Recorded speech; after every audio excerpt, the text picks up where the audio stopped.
Hey everybody, welcome back in. Madman Betting Podcast. Thank you guys for jumping on board and listening. We appreciate you guys. Every time we get on here, we want to make sure we thank everybody who follows us. We appreciate it. Everybody who's over on YouTube checking out our videos. All of our podcasts are over on YouTube. They're also on the podcast platform if you want to get over there and check us out. Make sure you get over to TikTok, hit that follow button. Let's increase these followers. Guys, we're taking that train to the station and cashing tickets. Last week, awful week. Won't even talk about it. Lost my dog of the week. Everything we had closing line value on. I feel like we was on the right side, but Saturday, the favorites just, they shook the board, man. So we have days like that. We're still plus a little bit over 110 units on the season. So guys, anytime you can end the football season on the plus side, gambling these games, as tough as it is, we feel fortunate. So all the research has paid off. We're doing a pretty good job so far. We want to turn it around this week, try to get that Christmas money. So let's cash these tickets. First off, let's talk about the coaching. You know, as I mentioned a while back about the Penn State situation. I mentioned that Lane Kiffin was probably leaving Ole Miss. Got a little hate for that. But I had a feeling somebody was going to dump a load of cash in his lap and at least make him say no, although I didn't think he would. And, of course, he takes the job at LSU. So that was your big name. There's a couple big names out there that I think will be contacted because there's still some pretty good openings. Penn State is still open. You know, where they fired Franklin and Franklin ended up at Tech. Brian Kelly is sitting out there without a coaching job. That may be somebody that to reach out to. Dan Mullen, I'm sure his phone's ringing, and maybe he said no to everybody so far. But he's out at UNLV. I would expect him to get some phone calls as well. But as this coaching carousel continues, that was one of the first things I wanted to talk about because for example, James Madison, Bob Chesney leaves and goes to UCLA, takes that vacancy. So that leaves a James Madison coaching vacancy. They'll be looking for somebody for that job. John Summerall from Tulane taking the Florida job. My personal opinion, I think some of these guys jump a little too high, too fast. I hope that it's a good fit. He's done a hell of a job at Tulane. Kept them on the map and has done a great job every single year he's been there. So maybe it's a right fit. I know Florida, they're going to want to win right now. They don't want to give you 4 or 5 years to build a program. It's win now or they're going to get rid of you. So I hope that John Summerall fits that scheme in Florida and finds a way to get them into playoffs. Coastal Carolina, Tim Beck is out. There's a vacancy there. South Florida, Alex Golish takes the Auburn job, so he's out. South Florida's going to be looking for a coach. This is a real dude right here. Good football coach, build a program, and he did that. I think at Auburn they'll give you that opportunity. They're not sitting up there waiting to win a playoff game in the next year or two, so I think he'll have some time. I hope he does. I really like him. I think he does a great job, and he's done a hell of a job at South Florida, so look for big things out of Auburn in the next couple of years. Memphis, Silverfield is out. He got hired by Arkansas, so Arkansas's got their guy now. So Memphis has a vacancy. Jim Mora out of UConn, and he actually had UConn playing pretty good ball while he was there. He had a winning record, 27-23 in 4 seasons. He gets hired by Colorado State. Maybe he can put them on the map. So we'll see how that goes. He's a good football coach and comes from a bloodline of good coaches, so that may work out well. Eric Morris out of North Texas. Guys, he has worked with a ton of good quarterbacks, including Mestamaker this year, who has lit the scoreboard up, got all the stats to prove it, can make all the throws. Eric Morris gets hired by Oklahoma State, so that vacancy's filled, but now you got North Texas open for somebody out there. Cal, Justin Wilcox is fired. That opening's still available. Penn State is still available. I'm surprised they haven't called Brian Kelly yet. or maybe even Dan Mullen for that job. But now I'm hearing BYU's coach might have his name in the hat. So there's a ton of people who can be contacted, and I think they're doing their due diligence to find the right guy at Penn State. But right now, it is still vacant, and they are still looking. So we'll see who ends up with that job. Oregon State, Trent Bray, he's out. That's a vacancy that's still open. UAB, Trent Dilfer, out. That vacancy's still open. And yesterday, well, as we're recording this, so Will Stein was hired by Kentucky after Stoops was let go. So Will Stein is your interim head coach as they look for a replacement for Mark Stoops because he got fired. Out at Michigan State, Jonathan Smith, they made a real quick hire, and I think they got a good dude. Pat Fitzgerald won a ton of games at Northwestern. And guys, you know how tough it is to win at Northwestern, and how now he takes over Michigan State, where I believe he can get a ton of better players. I think he's going to do a real good job for Michigan State, and maybe not be little brother no more to Michigan. Maybe they end up putting themselves back up in the mix with the Michigans and the Penn States and the Ohio States. So look for Pat Fitzgerald to do big things at Michigan State. UCLA, as I mentioned a moment ago, Bob Chesney out of JMU was hired to take that vacancy. Ole Miss, now they're looking for someone. Lane Kiffin's out. That's the biggest one of the year, is Lane Kiffin diving down to LSU. And I believe that he'll put LSU on the map almost immediately. He's going to have some transfers come in there. And this is where college football, and I've said this for a long, long time, not to get off the subject of these coaches, but I've been talking about this ever since the portal started and ever since NIL started. They have got to change some rules with this NIL and this coaching. If they're going to treat this like an NFL, paying these players and be on the landscape of the NFL, they need to change some dates, because you should not be able to contact a coach in the middle of the season or at the end of the season when they're getting ready to make a playoff run, or be able to contact these players. And Ole Miss is in a bad situation right now. Lane Kiffin being out, and Lane Kiffin's done a better job than anybody out there when it comes to this portal, and he knows what to do and how to do it. Ole Miss sitting in the playoffs, and the dates don't work out for Ole Miss because the portal opens on January the 2nd. And during the playoffs, if Lane Kiffin really wanted to take a jab, not only at the NCAA, but also Ole Miss, he could poach those players during the playoff and make them sit out and come to LSU, leaving Ole Miss without any starters, or without some starters during the playoff, going for a national championship. So guys, think about that for a minute, as the NCAA and this wild, wild west they've created has put us in a position where players can jump ship right before a national championship game and leave and go to another school because of the dates put in place by the NCAA. Not only that, but to contact a coach who is getting ready, who just finished his season, getting ready for the playoffs, gets poached by Ole Miss, goes to LSU, and gets contacted during the season. These are two of the rules that need changed, and they need changed immediately.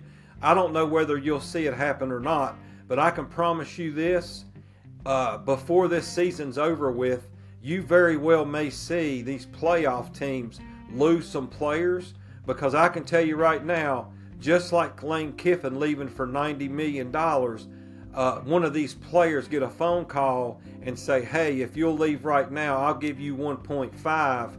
They're not playing, they're leaving, because these players are in it for themselves. And I wish I did not have to say that, but a lot of these players, it's not about team anymore. It's about what I get paid, how I get paid, and who is paying me, and that's where I'll be. I really hate saying that, because there are a lot of kids out there that it's about team, it's about finishing, it's about camaraderie, it's about being with your teammates. But think of all the players who have sit out a bowl game and not played with their team because they were afraid they were going to hurt their NFL draft stock. That right there should answer everyone's question. And again, I hate to say it, but that's the way these kids are. I think they need to make a commitment. I think another rule that needs changed is when you sign a contract, if you ever do, to get paid NIL money, it should include a bowl game. Whatever bowl game you make, it don't matter if it's the top or the bottom. If you don't play in the bowl game, you should not get paid. That's the way I see it. You need to finish the season with the ones who got you there. So that's just my opinion. That's my rant on some of this. I think there's going to be some changes. They're going to have to figure out some dates. The transfer portal, there needs to be a cap on the NIL. You can't go out here and start paying players $5, $6, $7 million. I don't think. I mean, it's going to get to the point where without a salary cap, where does it end? What is the number? And how many teams are going to just go out here and spend $30 million and go get them a national championship, and after that not worry about it again? It's going to be a roller coaster of a ride through the rest of this season and going into next season to see what the NCAA decides to do. But right now, they have got the wild, wild west on their hands, and they're about to find out some answers that they did not want to hear or did not want to see in the very, very near future. Mark my words and see if I'm not right when I say that. As we go through some more of these coaches, of course, Lane Kiffin goes down to LSU. Florida, I mentioned this earlier, they hire John Summerall. I hope he does a great job. I think he can if it's a good fit for him. Alex Golesh, I think Auburn is a good fit. I think he'll do a hell of a job there. Silverfield down at Arkansas, don't know if that's a marriage that works out the way it should. I hope it does. We'll see, and we'll see what coaches he keeps on staff. Trevita Pritchard, who got hired by Stanford, don't know much about this guy, so I'm not going to speak on Stanford's situation. Jim Mora goes to Colorado State. I have followed him over the last few years because UConn is a team I pay attention to pretty regularly. They've made my dog of the list a few times. Jim Mora is a pretty good coach, good family of coaches, so I think it'll work out well at Colorado State. And like I said, Eric Morris sitting there at Oklahoma State, over from North Texas. Dude, he's worked with a ton of quarterbacks in his lifetime. He will do a good job as he takes Gundy's place at Oklahoma State. James Franklin at Tech, I think that's probably so far the biggest splash outside Lane Kiffin. I think James Franklin will do a hell of a job at Virginia Tech. He recruits that 757 area very, very well, and I think he's already got some commits to flip that'll be coming to Tech. They've dumped a ton of NIL money and said go get the players, so that's what they're going to go do.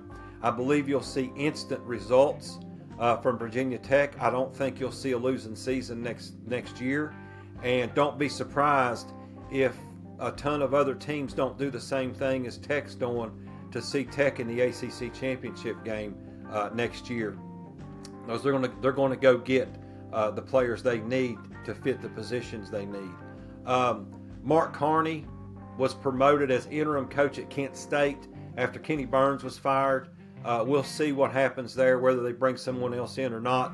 But there's a few of the coaching vacancies, some of those that have been filled. But also, guys, there's probably going to be another 10 or 15 job openings because there's coaches going to jump ship, take some other jobs. So this carousel of coaches is going to continue probably through the rest of this season, maybe on up into the spring, as we see some of these schools, some of which are going to go try to find their guy, dump a ton of money into the NIL and try to get them a championship almost immediately. And some of them looking for a coach who's going to come in and build a program. So you're going to have a mix of different types of coaches and different types of teams, from the smallest, like I mentioned, Kent State, up to the top when you're talking about the LSUs, some of the other ones like Penn State, Virginia Tech, and those guys. But it is going to be interesting. It is a fun ride, and we enjoy it. It has leveled some of the playing field.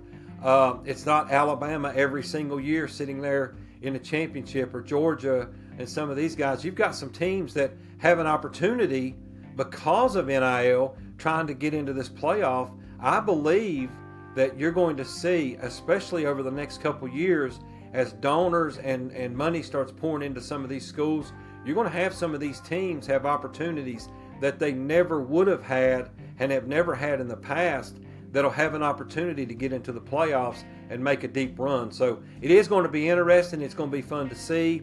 It's going to be interesting what the NCAA does as far as some of the rules, some of the changes, whether they change some of these dates, etc. So, guys, we'll just keep a close look and see how it goes. We got some good games coming up this weekend as we get into championship weekend in college. NFL, we don't have any clear-cut runaway winners in the NFL. We're going to dive into both, have some plays again this week, talk about some of these games. Again, guys, we didn't have a great week last week. We lost probably 10 or 15 units. It was a bad week. Again, I'm not going to talk about it. Let's roll with the punches. We know it's coming. You're always going to have a bad week somewhere during the season. We continue to roll. This Madman train don't stop.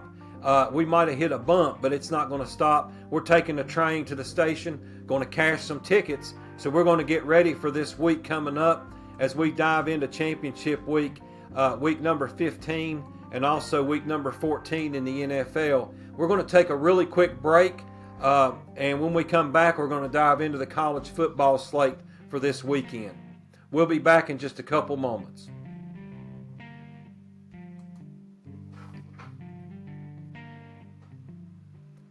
Hey guys, welcome back in Madman Club Betting Podcast. Thank you guys again. I just want to stop before we dive into this college football slate and say thank you to everyone out there who listens to the podcast, who gets over to YouTube. Guys, get over to YouTube. You can watch the full video. You can watch all of our short reels at YouTube. Make sure you get over to TikTok. Hit that follow, smash that like button over on TikTok. Get over to Instagram, Facebook, X. You can follow us everywhere, guys. Again, Madman Betting Podcast. And we're going to take this train to the station and cash some tickets. We're going to dive into some college football right now. And we're going to start with Conference USA. And this is a very interesting matchup. As they say, nobody gives a hoot, but Kennesaw State does. Kennesaw State, second year in the FBS, 9-3 record. Jerry Mack has got these kids playing ball. Jacksonville State loses their coach last year because that's where Rich Rod was. Goes up to WVU. Jacksonville State 8-4, back in the Conference USA Championship game. And it looks like it's going to be a pretty competitive matchup. The quarterbacks, Jacksonville State doesn't do a ton of throwing the football. They run the ball more than any. Passing, this Creel's thrown for 1,250 yards. He's thrown 8 TDs and 3 picks. Odom for Kennesaw State, 2,140 yards, 17 TDs, 6 picks. On the rushing end, leading rusher for Kennesaw State, Bennett, 634 yards on 131 carries and 3 TDs. On the flip side, Jacksonville State, Cook, 277 carries, 15 TDs, 1,588 yards. So it's the running attack against a little bit of a passing attack. This line opened up. Kennesaw State as a dog, Jacksonville State -1.5, total sitting at 58.5. That game has flipped. Kennesaw State is now your favorite at -2.5. Totals creeped up to 59.5. This all gets started Friday night at 7 o'clock. They kick off championship weekend, and this is going to be a fun one to watch as these two teams figure out who's going to win the Conference USA title. But man, what a job they've done. Jerry Mack down at Kennesaw State at 9-3, second year in the FBS. Hell of a job. You got to give him kudos for getting that team in the conference championship game. Next on the slate, 7 o'clock Friday night, James Madison, whose coach just agreed to take the job. Chesney's leaving and going to UCLA. is this going to be a distraction? They are 11-1, playing against Troy, who's 8-4 in the Sun Belt Championship. We'll have to keep our eye on this one because, as you all know, these games, these championship games and these bowl games are very tricky because you don't know who's playing, you don't know who's going to be there, and here we are staring down the barrel of a coach being gone. Troy, James Madison opened up as a 21.5 point favorite. That has creeped up to 23.5. Total sitting at 48.5 right now. And again, coaching situation. So this will be interesting. Again, Friday night, 7 o'clock. That is your Sun Belt matchup. We'll see what happens in that game. Of course, James Madison, if you've looked throughout the year, James Madison's run roughshod over just about everybody the entire season. So I wouldn't expect anything different against Troy. I believe that they can score whatever they want to against Troy and name their number. So again, Friday night, that'll be an interesting matchup. Lost my place here. So, okay, next on the board, 8 o'clock, and this is going to be a very entertaining game. They may score in the hundreds. North Texas playing Tulane, but here we are again, coaching situation. Summerall's gone. Tulane not having a head coach, so we'll see how that goes. North Texas, of course, I mentioned Eric Morris, he's leaving as well. Neither one of these teams have their head coach per se. Morris is going to coach North Texas through their bowl game. He asked to be able to do that, so hopefully that'll help. Tulane, I don't know whether Summerall's staying or not to coach them through the bowl game. North Texas opens as a 3. It has dropped to 2.5. Total sitting at 66.5. North Texas is 11-1. Tulane is 10-2. The matchup, guys, it could go either way. Mestamaker for North Texas. I've talked about this guy all year. 3,800 yards, 29 TDs, and 4 interceptions. This kid can make every single throw on the field. He is a good one. Retzlaff for Tulane, 2,100 yards, 14 TDs, and 6 interceptions. Hawkins, running back for North Texas, 1,200 yards. The top rusher for Tulane has got 561 yards. Again, guys, it's going to be an interesting matchup with North Texas, who still has an outside shot at 11-1 to getting into the playoff because of that outside the 4 main conferences. You have the highest ranked between James Madison and North Texas. Once those games are final, one of those teams possibly get into the playoffs. So that's going to be interesting how those games go with the coaching issues that 3 out of those 4 teams have. 8 o'clock Friday night, UNLV Boise State in the Mountain West Championship. Boise comes in 8-4. UNLV is 10-2. And again, Dan Mullen, I'm sure that phone's ringing off the hook. Somebody trying to poach him from UNLV. This is another one of those games where it could go either way. UNLV's defense has been very suspect this year in certain games, and Boise just hasn't been Boise. 8-4, not the typical Boise team that you see running through that Mountain West. Calandria for the quarterback for UNLV's got 3,000 yards. Quarterback for Boise, 2,000 yards. They do have a 1,000-yard rusher in Riley at Boise State, and they always seem to have one running back that always totes the rock for at least 1,000, 1,200 yards a year. So Boise brings in a pretty strong running game. The game sits Boise State -1.5.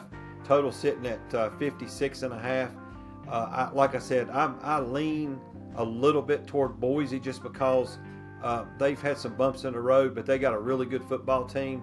And I wonder whether Dan Mullen is manning phone calls about taking a job at one of these other openings. So it's going to be interesting, guys, and as I keep saying, with these coaching vacancies and how many of these people are getting phone calls to jump ship.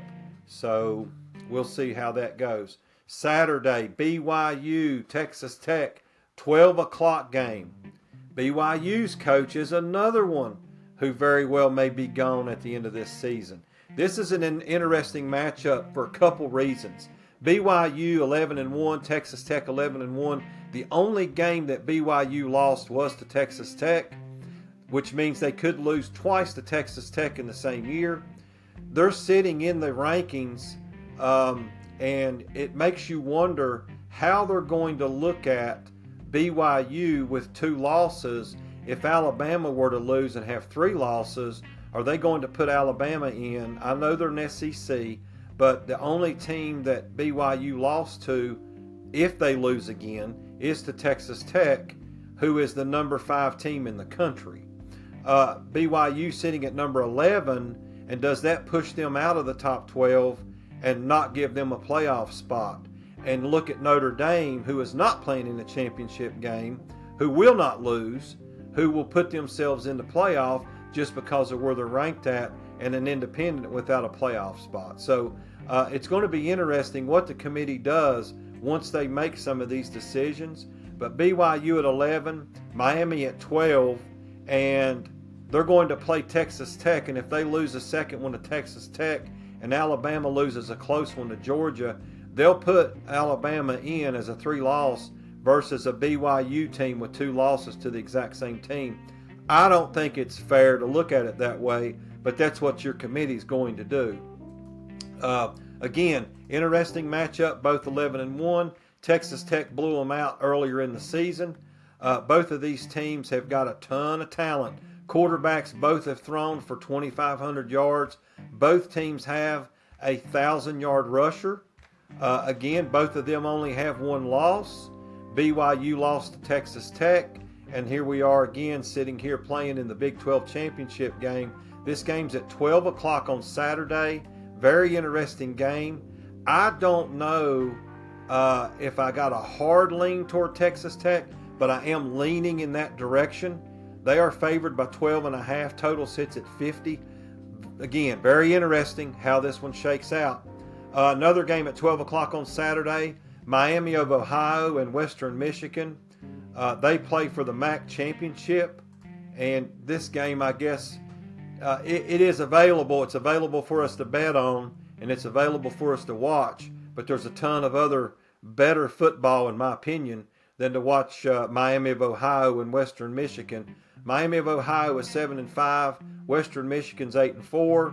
Western Michigan comes in at -2.5. Total sitting at 43.5. These two teams pretty evenly matched. Both of them's got about a 700-800 yard rusher.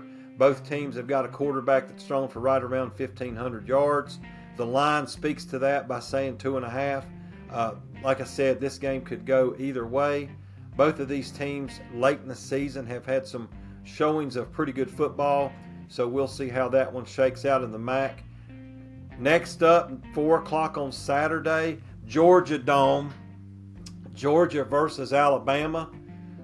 This right here is going to have a lot of implications on how the playoff shakes out with Alabama, should Alabama win or lose, because there's going to be a ton of conversation who should be in and who should be out based on the outcome of this game, and also based on the outcome of the 8 o'clock game, which we'll get to in just a minute. Georgia 11-1, Alabama 10-2. The line on this game has opened up at, bear with me, Georgia -2.5. Total sits at 47.5. Ty Simpson has played great for Alabama, and Stockton's been okay for Georgia. I'm not super impressed with Stockton. I think he's got a ton of talent around him, but he has thrown for 2,500 yards and he's thrown 20 touchdowns. So I can't sit here and say he's a bad quarterback. He's played well enough, and he's got him in the win column 11 times out of 12. So hell of a job for him. Simpson He's thrown for 3,000 yards, 25 TDs on 4 picks. So real good season for him. They do spread the ball around to different running backs. So neither team has got a 1,000-yard rusher, but they do run the ball, and they run it consistently, and they use a ton of people to do it with. Alabama, as of late, they've beat Auburn, of course, in the Iron Bowl last week, beat Eastern Illinois. Oklahoma, they lost that game 23-21 here about 3 weeks ago. But right before that, they beat LSU and they beat Carolina. Alabama has been truly tested this season. Their schedule has been a gauntlet, and they've won all the games they're supposed to win. So they've done a hell of a job doing that with the schedule that they've had. Georgia beat Georgia Tech last week 16-9 in a close one. Blew out Charlotte, blew out Texas, blew out Mississippi State, and blew out Florida. Well, they didn't blow out Florida, but they beat Florida. So both of these teams come in winning, and it's going to be an interesting game. Guys, it's down there in that dome. Both of these teams travel well. I'm sure Georgia will have tons of their fans there, and Alabama will too. This game right here, as I said, will have a ton of implications. If Alabama loses in a close game and they end up being a 3-loss Alabama team out of the SEC, and you're sitting there staring at a team like BYU who will have 2 losses, both to the same team, both to the number 5 team, does that put BYU in, or does that put Alabama in? The other issue is Miami sitting at number 12. Do they get in? They do not play in the ACC championship game. Not having a championship or not playing in a championship is not supposed to hurt you. Miami's sitting there at 10-2. Will they make it in? Or does Vanderbilt get in after the showing and the beatdown that they gave Tennessee last week, sitting at number 13? What about Texas? If Alabama's got 3 losses and Texas has 3 losses, and Texas has looked good of late and also just beat Texas A&M, does that give Texas a shot to get into the playoffs? So very interesting to see what the committee does. And do they look at Ole Miss and they think about Lane Kiffin and the transfer portal and the dates without Lane Kiffin coaching Ole Miss? Do they penalize Ole Miss like they penalized Florida State a couple years ago by not letting them in because their quarterback got hurt? I don't know if you guys remember this. Florida State went 11-0, won every single game that they played. They did not get into the playoffs because their quarterback got hurt. And they made a statement saying that a year before that, win all your games you're in, and they won all their games and didn't get in. They didn't get in because their quarterback got hurt. So what does the committee do to Ole Miss with the transfer portal opening up during the playoffs if they think that those players are not going to play? If that's the same thing as your quarterback being out, what if the quarterback decides to transfer from Ole Miss? Does that hurt their chances in the playoff, or what the committee decides to do with those guys? So, lot to be decided this coming weekend and championship weekend. I love listening and talking about and having the debates back and forth. That is my love of football, because we all get a chance to talk about it and debate about it and who's in and who's out. But that is some very serious questions as we move into championship week and whether or not these teams deserve or don't deserve to get into the playoffs. So Alabama, Georgia, the big one, Saturday, 4 o'clock. Who is going to win this game? I do not have a lean or a strong lean at this point. As of right now, I am slightly leaning Alabama to win this football game. I think that they have been truly tested over the last few weeks with the schedule they've had, and I believe that they're going to hold their own and pull the upset and beat Georgia, and then it will not matter whether the committee would want them in as a 3-loss, because they would have beat Georgia and only have 2 losses. So I am leaning a little toward Alabama this weekend. Next up on the slate, and this one is also going to be a good one. Indiana, Ohio State. Indiana, Ohio State come in undefeated. Both of them sitting at 12-0. Quarterback play, this very well may be your Heisman audition, because you've got Saying for Ohio State, you've got Mendoza for Indiana, both of which have played lights out this year. Both have played, I wouldn't say flawless, but almost flawless football. And both of them have put their team in the Big Ten championship game, and both teams are undefeated. This line opened up at, I'm trying to find an opening.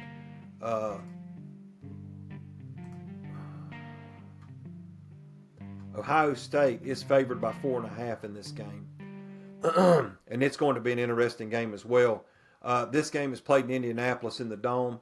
I think that lends a little bit of favor to Indiana because of speed.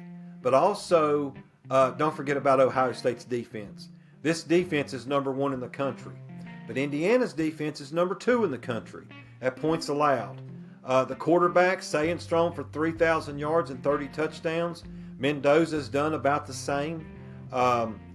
Indiana went out and got a ton of help on their offensive line last offseason. That's made a big difference. They went out and got a ton of defensive help because last year they were giving up plenty of points. That defense has showed out this year, and that is why they're sitting at number 2 in total points allowed.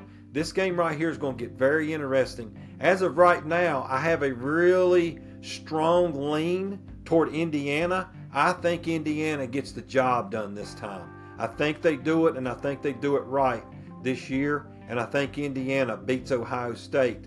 And that way the committee will have to sit down and decide who to put where. But I think Indiana will get the outright win against Ohio State this weekend.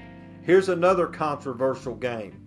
Duke, 8 o'clock Saturday, plays Virginia, UVA in the ACC championship game.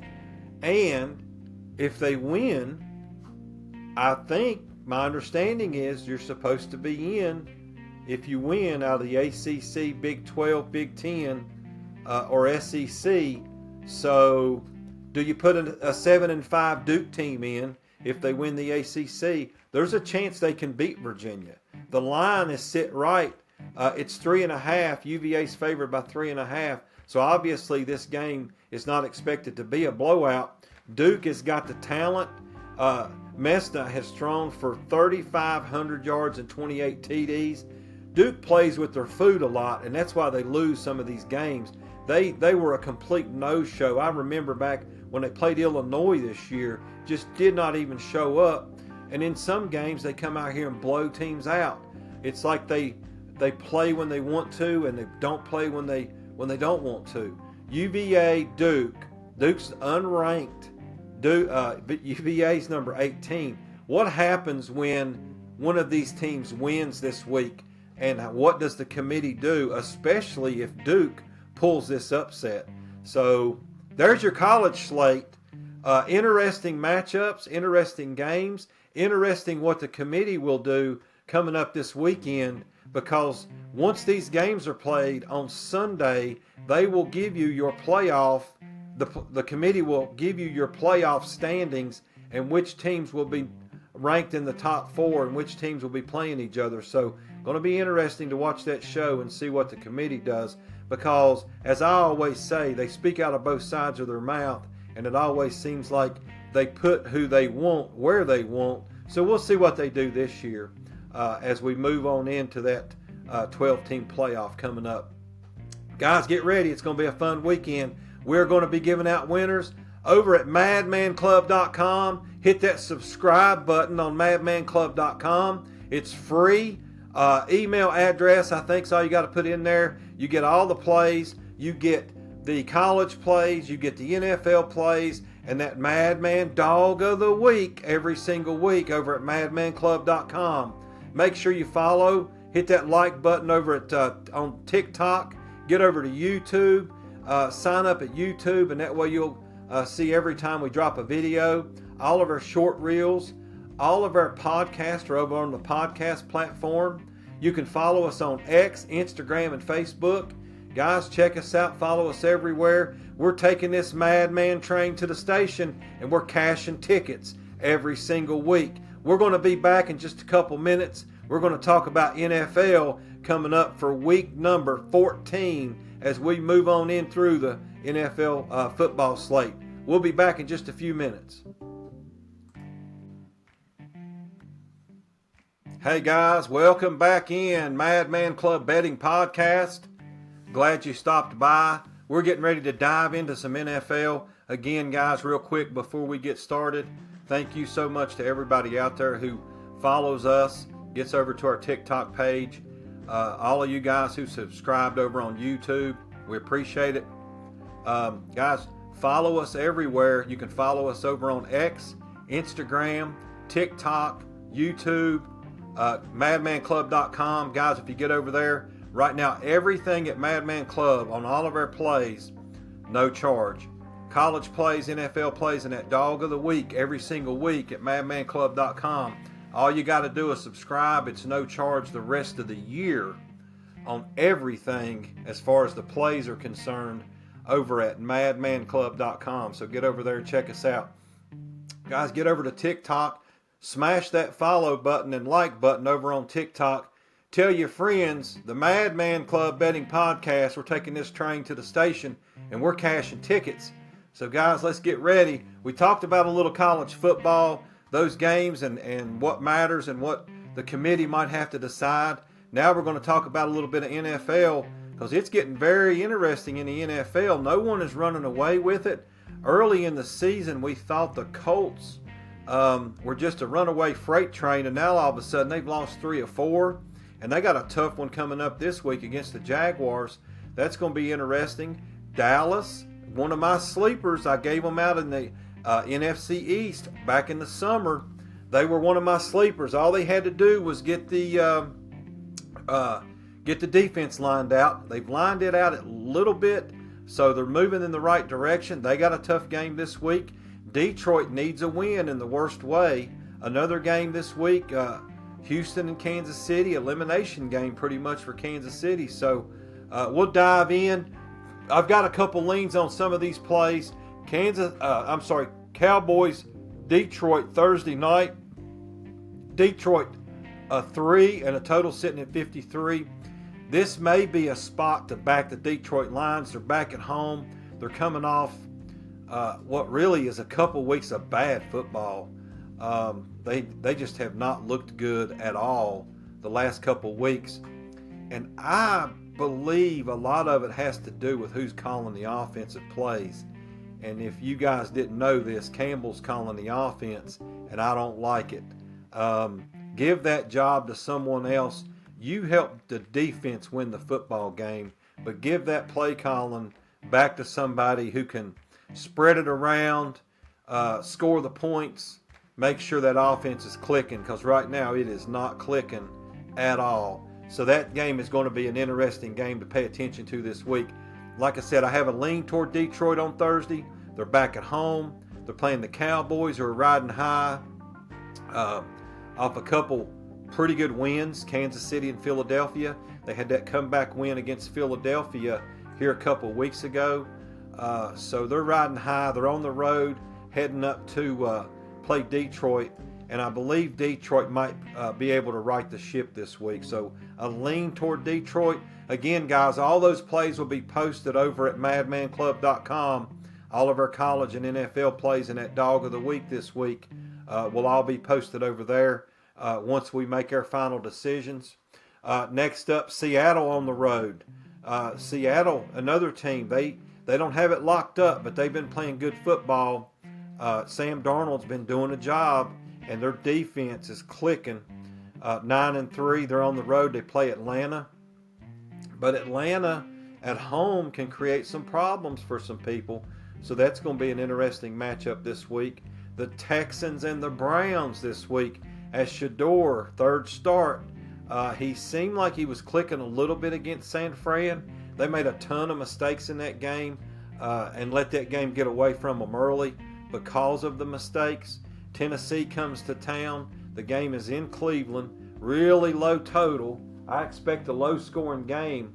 And if Tennessee can keep the defense off the field for extended periods of time and could get in the end zone once or twice, I believe Tennessee could cover, if not win this game outright, against Cleveland this weekend. The Commanders on the road at Minnesota.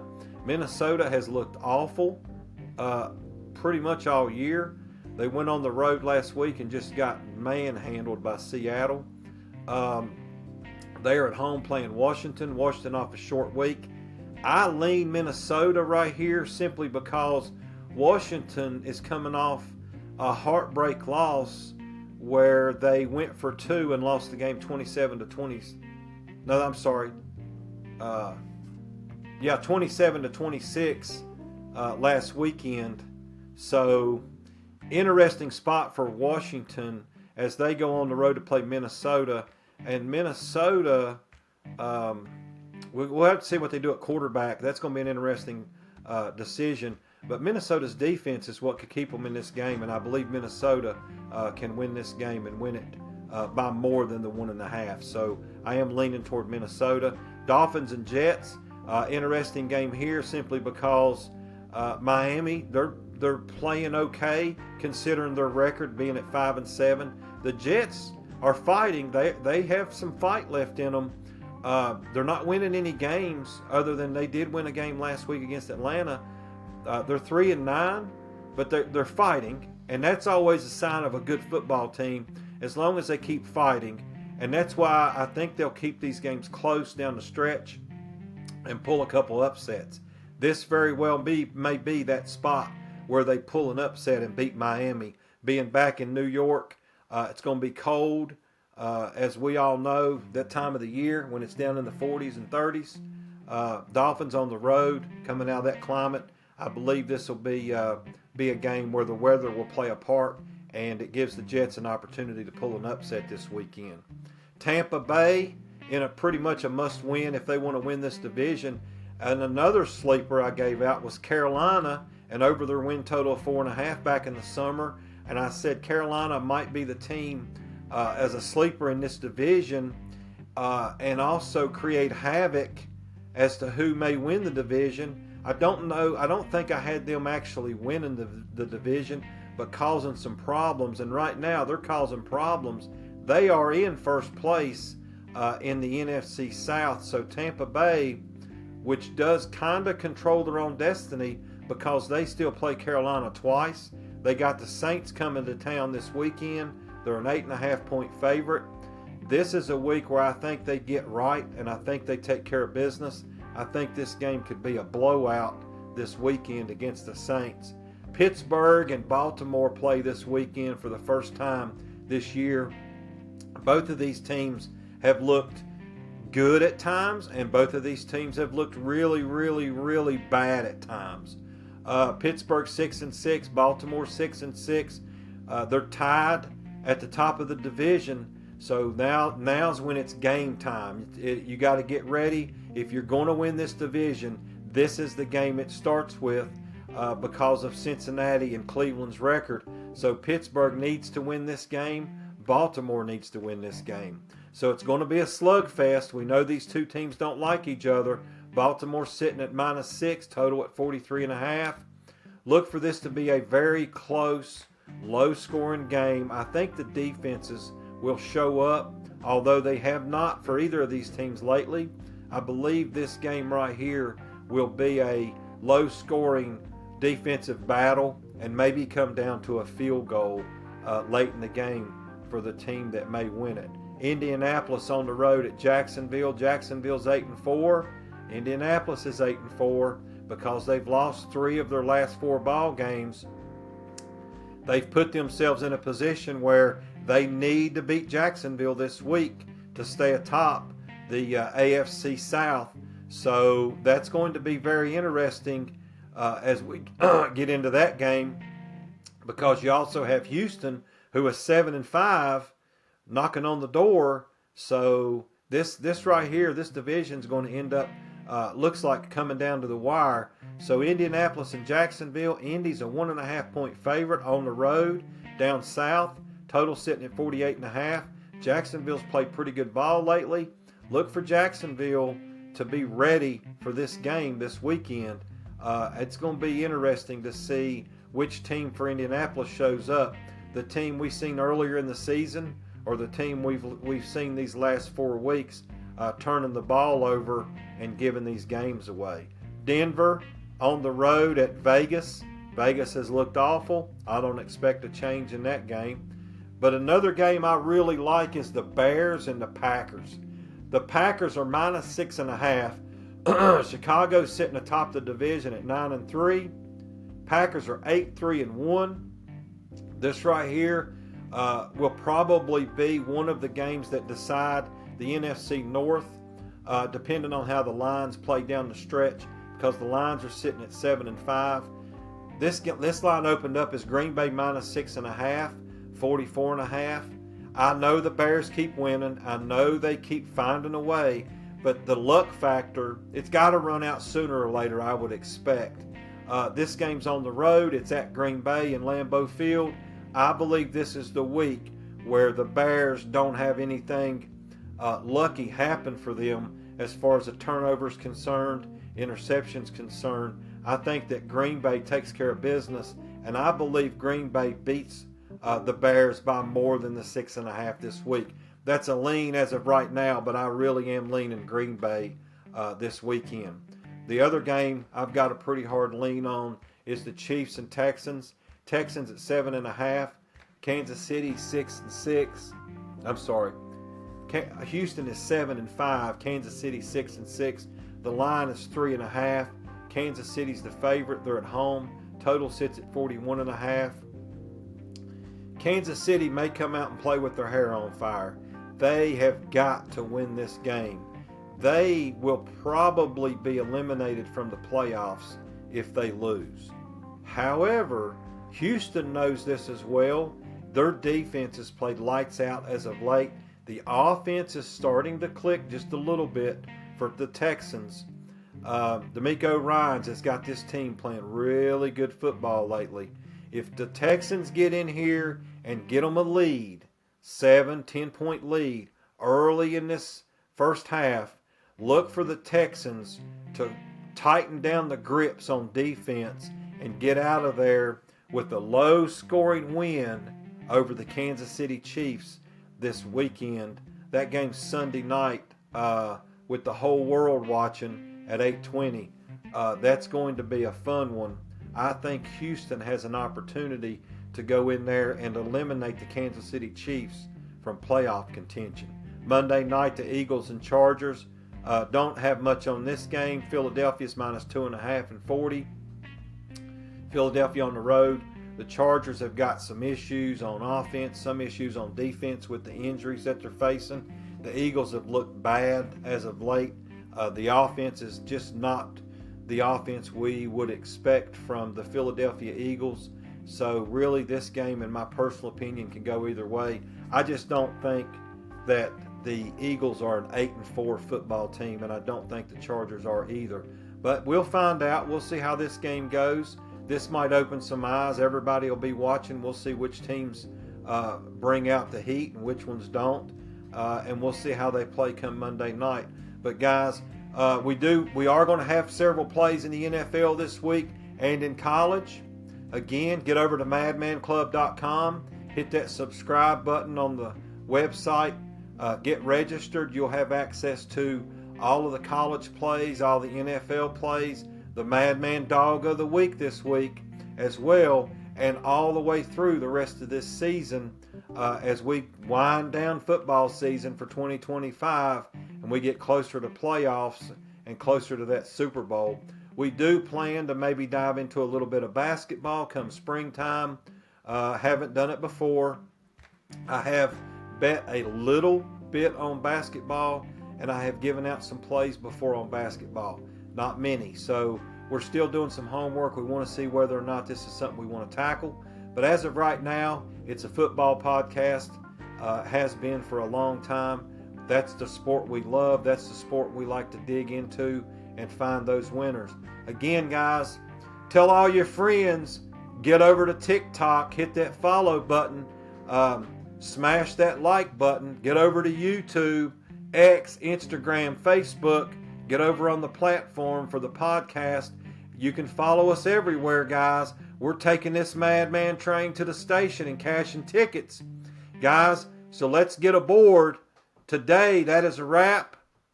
Guys, continue to bet smart and bet like a madman.